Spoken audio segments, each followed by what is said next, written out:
चलिए आज के इस लेक्चर को शुरू करते हैं। आज हम छत्तीसगढ़ की कुछ अन्य नदियों के बारे में पढ़ने वाले हैं। अगर आप इस लेक्चर को पूरा देखते हैं तो आपको यहाँ से एक भी क्वेश्चन आपका गलत नहीं होगा, इस चीज़ की तो मैं गारंटी ले सकती हूँ। आपको मैं पूरा जो है ट्रिक के माध्यम से याद करवाऊंगी। यहाँ से इस प्रकार से क्वेश्चन पूछे जाते हैं कि जैसे मान लीजिए कि कोई भी नदी ले लीजिए, नेयूर नदी किस जिले में प्रवाहित होती है, इस प्रकार का यहाँ से क्वेश्चन पूछ लिया जाता है। तो एक एक करके चलिए सबको मेमोराइज करने की कोशिश करते हैं। सबसे पहले नेयूर जो है ये कोरिया जिले से प्रवाहित होती है। तो इसको आप कैसे याद रखेंगे, इसको आप इन दोनों अक्षर को देखिए, र और य ये दोनों में ही कॉमन है। तो ये जो युर है और ये रिया है, इन दोनों को आप आपस में रिलेट कर लीजिए कि दोनों का जो स्पेलिंग है नेयूर और कोरिया, ये दोनों बिल्कुल मिलता जुलता है। ठीक है, तो इस प्रकार से आपको ये याद आ जाएगा, य और र। ठीक है, तो ये आप इस प्रकार से याद कर लीजिए। उसके बाद यहाँ पर नैनी और देवधा आप देखेंगे तो ये दोनों कांकेर जिले के अंतर्गत आते हैं। अब देखिए इसको आप कैसे याद रख सकते हैं, इसको आप ऐसे याद रखिएगा जैसे जहाँ पर भी कांकेर आता है ना, तो मैं इसको बोलती हूँ कंकड़ पत्थर होते हैं ना, छोटे छोटे पत्थर, तो वैसे आप इसको याद रखिए कि जैसे मान लीजिए कोई छोटा सा पत्थर है और वो आँख में चला गया, ठीक है, तो क्या है आपको क्लियरली नहीं दिखेगा और आप क्या है दुविधा में आ जाएंगे कि आपके सामने क्या दिख रहा है। तो जैसे ही नया आएगा ना, तो आँख में क्या है, मैम ने क्या याद करवाया था, तो कांकेर मतलब कि कंकड़ पत्थर, ये मैंने याद कराया था।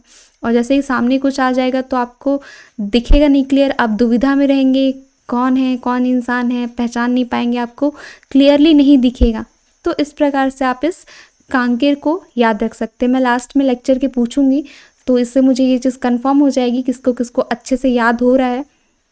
ठीक है, तो अच्छे से याद करते जाइए, देखिए आपको पूरा याद हो जाएगा। अब उसके बाद यहाँ पर फोक और सकरी आपको याद रखना है। तो देखो फोक और सकरी, इसको आप याद रखिएगा कि ये कवर्धा जिले के अंतर्गत है, ये दोनों नदी। ठीक है, कवर्धा, इसको आप ऐसे याद रखिए कि जैसे कवर्धा से ऐसा सोचिए प्रतिस्पर्धा मतलब कि कंपटीशन। तो फोक से आप फोक डांस, ठीक है, जो छत्तीसगढ़ की लोक कला संस्कृति है, तो फोक शब्द आप ऐसे याद रख सकते हैं कि जैसे अगर आप कवर्धा में देखेंगे तो यहाँ भोरम देव मंदिर भी है। कल्चरल पॉइंट ऑफ व्यू से, हिस्ट्री पॉइंट ऑफ व्यू से भी कवर्धा के फणी नागवंश, यानी कि यहाँ पर अच्छा खासा कल्चरल पॉइंट ऑफ व्यू से भी इम्पॉर्टेंट जिला है।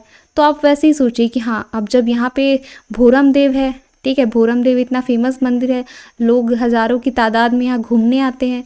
यहाँ पे क्या है बहुत भीड़ हो जाता है और यहाँ की जो गलियाँ हैं वो भी बहुत नैरो हैं, सकरी हैं, तो जाने में दिक्कत होता है। ये सारे ट्रिक्स क्या हैं, काल्पनिक हैं, बस आपको याद करवाने के लिए है।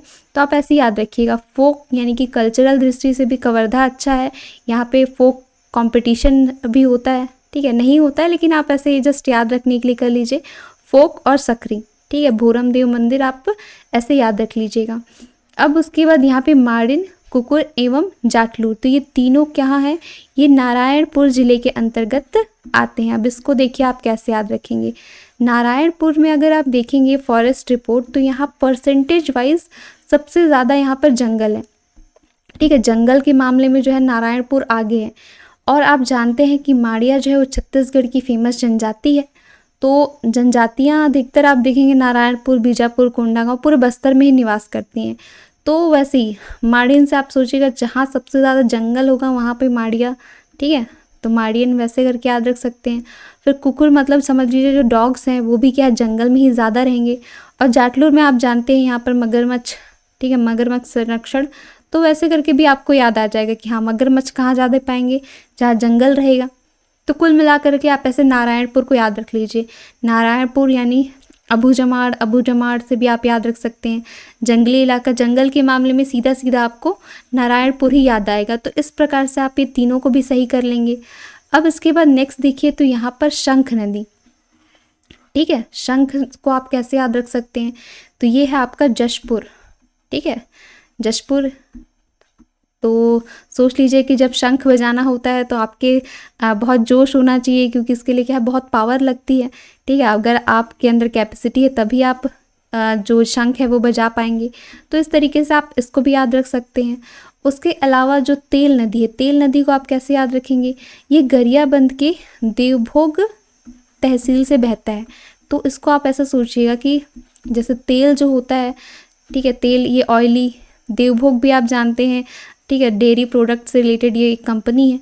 तो ऐसे सोचिएगा कि ये भी क्या है, तेल, घी, देवभोग भी क्या है, डेयरी रिलेटेड एक ब्रांड है। तो वैसे करके फिर ये आपको याद आ जाएगा, ठीक है। देवभोग तहसील, और ये कहाँ है, तो ये गरियाबंद जिले के अंतर्गत है, ठीक है। गरिया से आप ऐसे सोच सकते हो, गाय बैल, इन्हीं से तो दूध मिलता है।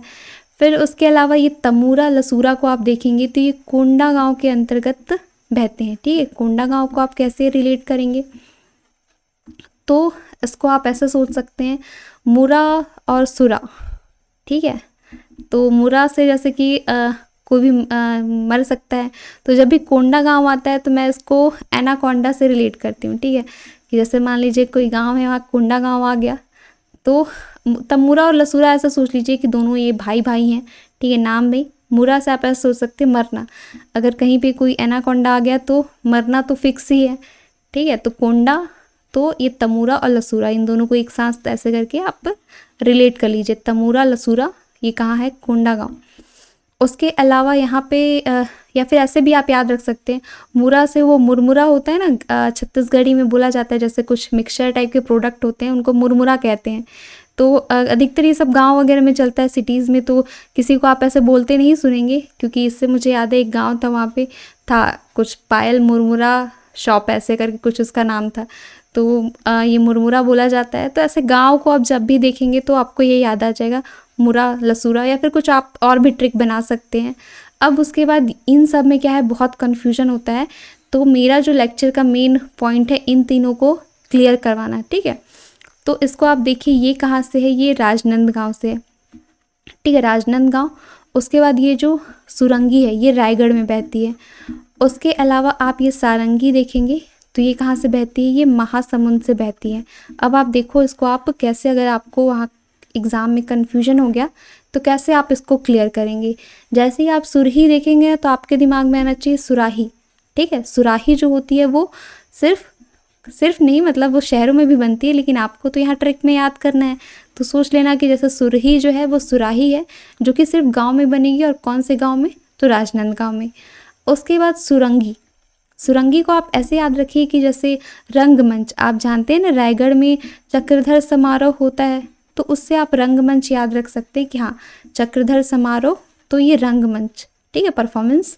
उसके अलावा यहाँ पे सारंगी और ये बलमदेही, तो ये दोनों कहाँ है, महासमुंद से बहती है, और ये बलमदेही तो आप जानते हैं बारनावा पारा से क्रॉस होती है।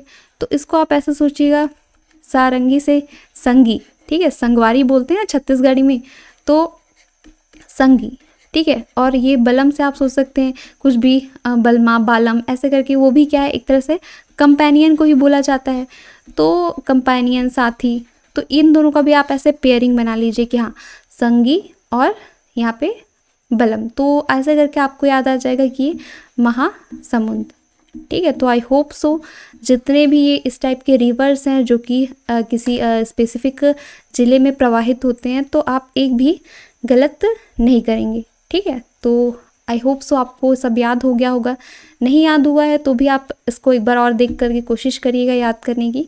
चलिए मैं आपसे क्वेश्चन देती हूँ आपको, जिससे कि ये चीज़ पता चल जाएगा कि आपको याद हुआ है कि नहीं हुआ है।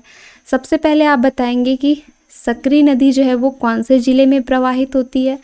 उसके बाद दूसरा नंबर आप बताएंगे कि नैनी नदी जो है वो कौन से ज़िले से प्रवाहित होती है। देखते हैं कौन कौन कमेंट सेक्शन में सही आंसर करता है। इस वीडियो में इतना ही। नेक्स्ट लेक्चर में हम कवर करेंगे कि जो क्रोनोलॉजिकल ऑर्डर है, कौन सी नदी का कितना लेंथ है, क्योंकि वो भी आपको मैच द फॉलोइंग वगैरह में पूछा जा सकता है।